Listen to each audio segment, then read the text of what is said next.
بسم اللہ الرحمن الرحیم۔ سامعین گرامی قدر، امام جعفر صادق علیہ السلام سے سوال کیا گیا اور سوال کرنے والے مفضل ابن عمر ہیں۔ کہتے ہیں کہ میں نے امام صادق سے پوچھا کہ مجھے اس امام کے ظہور کے وقت کے بارے میں کچھ بتائیں جس کا انتظار تمام دنیا کرے گی۔ مولا امام جعفر صادق علیہ السلام نے فرمایا کہ خداوند تبارک و تعالی نے آپ کے ظہور کا وقت تعین کرنے کے بارے میں منع فرمایا۔ البتہ قرآن میں آپ کے قیام کے بارے میں خداوند تبارک و تعالی نے آیات ارشاد فرمائیں جو کہ خدا کے اسرار میں سے۔ مفضل نے کہا، اے میرے مولا و آقا، ان کے ظہور کی ابتدا کیسے ہوگی؟ فرمایا، گمنام ظاہر ہوگا اور اس کا نام اچانک سنائی دے گا، اور اس کا امر اچانک آشکار ہوگا۔ آسمان سے منادی اس کے نام، کنیت اور نسب سمیت پکار کر ندا دے گا تاکہ تمام خلائق عالم اس کی شناخت کر لے، کیونکہ اس حجت کی معرفت تمام مخلوق کے لیے لازم ہوگی۔ اس کا نام اور کنیت اس کے جد کی مانند ہوگا۔ لوگوں کو اس کی شناخت میں شک و شبہ نہیں ہونا چاہیے کہ ہم نے اس بارے میں تمام علامات بتا دی۔ خداوند تبارک و تعالی اس کے ہاتھوں دین محمد کو تمام ادیان پر غلبہ دے گا، جیسا کہ حق تعالی نے اپنے پیغمبر سے وعدہ کیا، لِيُظْهِرَهُ عَلَى الدِّينِ كُلِّهِ وَلَوْ كَرِهَ الْمُشْرِكُونَ، یعنی خداوند تعالی اپنے پیغمبر کے دین کو تمام ادیان پہ غالب کرے گا اگرچہ مشرک برا منائے۔ دوسری آیت میں ارشاد ہوا، وَقَاتِلُوهُمْ حَتَّى لَا تَكُونُ فِتْنَةٌ وَيَكُونَ الدِّينَ كُلُّهُ لِلَّهِ، یعنی کفار کو اس وقت تک قتل کرو جب تک زمین سے فتنہ و کفر مٹ نہ جائے اور دین تمام کا تمام خدا کے لیے ہو جائے۔ پھر امام علیہ السلام نے ارشاد فرمایا، اے مفضل، اللہ کی قسم، امام حمام تمام قوموں اور ادیان کے اختلاف کو مٹا دے گا اور سب کو ایک دین حق کی رسی میں پرو دے گا۔ اس طرح تمام ادیان ختم ہو جائیں گے اور صرف دین حق باقی رہے گا، اور اس کے علاوہ کسی سے کوئی دوسرا دین قبول نہیں کیا جائے گا، جیسا کہ پروردگار عالم نے اپنے لا ریب کلام میں ارشاد فرمایا، وَمَن يَبْتَغِ غَيْرَ الْإِسْلَامَ دِينًا فَلَن يُقْبَلَ مِنْهُ وَهُوَ فِي الْآخِرَةِ مِنَ الْخَاسِرِينَ، پس جو کوئی اسلام کے علاوہ کوئی دوسرا دین لے کے آئے گا تو اس سے ہرگز قبول نہیں کیا جائے گا اور وہ آخرت میں نقصان اٹھانے والوں میں سے ہوگا۔ مفضل نے پوچھا، مولا، حضرت کی غیبت کے دنوں میں کون حضرت کا مخاطب ہوگا اور کس سے وہ بات کرے؟ فرمایا، ملائکہ اور جنات، مومنین اور آپ کے امر و نہی آپ کے معتمد اور نائبین کے ذریعے شیعوں تک پہنچیں گے۔ اے مفضل، اللہ کی قسم، گویا میں دیکھ رہا ہوں، اللہ کی قسم، گویا حضرت رسالت پناہ صلی اللہ علیہ وآلہ وسلم کے حلیے میں سر پر امامہ رکھے ہوئے مکہ معظمہ میں داخل ہو رہے ہیں۔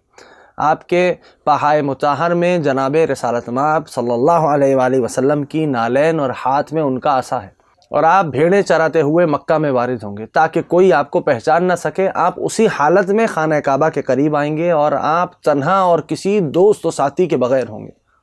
جو ہی رات کی تاریکی چھا جائے گی اور دنیا خواب خرگوش کے مزے لے رہی ہوگی تو خداوند عالم اسی رات آپ کے امر کی اصلاح فرما دے گا۔ جبریل و میکائیل اور دوسرے فرشتے صف بصف آسمان سے اترتے جائیں گے اور آپ کی بیعت کرتے جائیں گے۔ پھر جبریل امین فرمائیں گے کہ اے میرے مولا و آقا، آپ کی بات قبول کر لی گئی اور آپ کا حکم جاری و ساری ہو گیا۔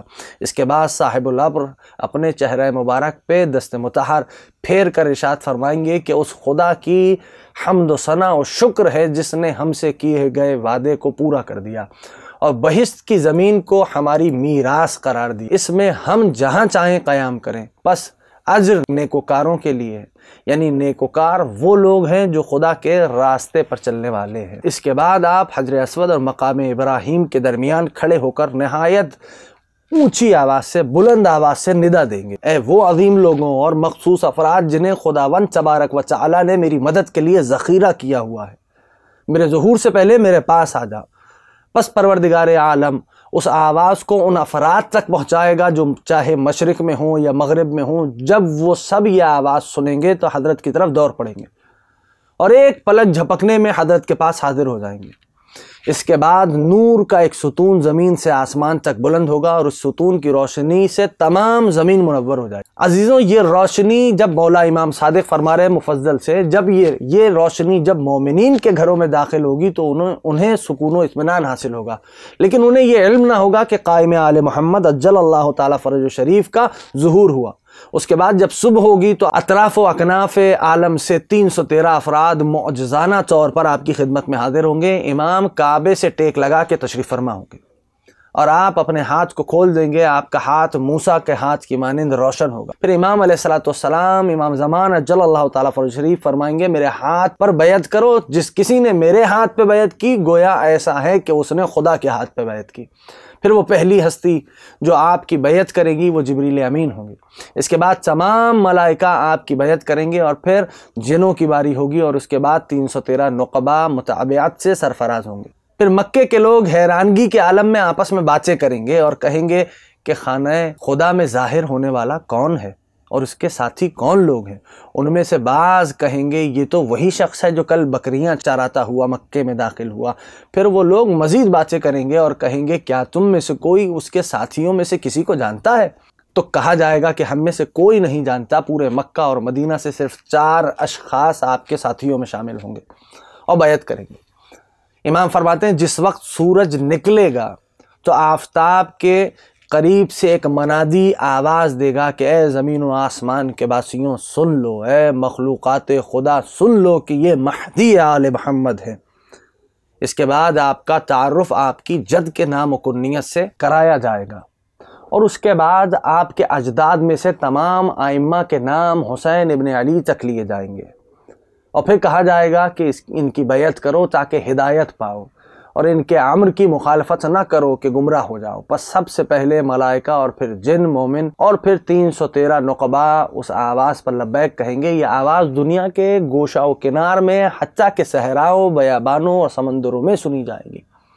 امام علیہ السلام فرماتے ہیں اے مفضل، اس کے بعد جو ہی آفتاب کے غروب ہونے کا وقت ہوگا مغرب سے شیطان آواز دے گا کہ اے لوگوں تمہارا پروردگار وادی یابس میں ظاہر ہو گیا اور اس کا نام عثمان بن انبسہ سفیانی ہے، وہ یزید بن معاویہ علیہم اللعنہ کی اولاد سے ہے، اس کی بیعت کرو تاکہ ہدایت پاؤ اور خبردار مخالفت نہ کرنا، گمراہ ہو جاؤ گے۔ پس ملائکہ، جن اور نقبہ سب کے سب اس کو جھٹلائیں گے اور جان لیں گے کہ وہ شیطان ہے۔ وہ کہیں گے کہ ہم نے سن لیا لیکن باور نہیں کرتے۔ اس آواز پر شک کرنے والے منافق اور کافر لبیک کہیں گے۔ حضرت صاحب الامر علیہ السلام عجل اللہ تعالیٰ فرج شریف اس دن کعبے سے ٹیک لگائے بیٹھے ہوں گے اور فرمائیں گے جو کوئی آدم، شیس، نوح، سام، ابراہیم و اسماعیل و موسیٰ و یوشع و عیسیٰ علیہم السلام کی زیارت کرنا چاہتا ہے وہ مجھے دیکھے، کیونکہ ان سب کا علم و کمال میرے اندر موجود ہے۔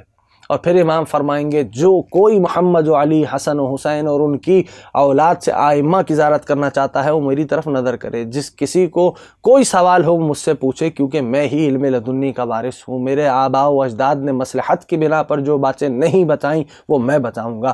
جو کوئی آسمانی کتابوں اور پیغمبروں کے صحیفوں کی تلاوت سننا چاہتا ہے وہ میرے پاس آ جائے، میں سناؤں گا۔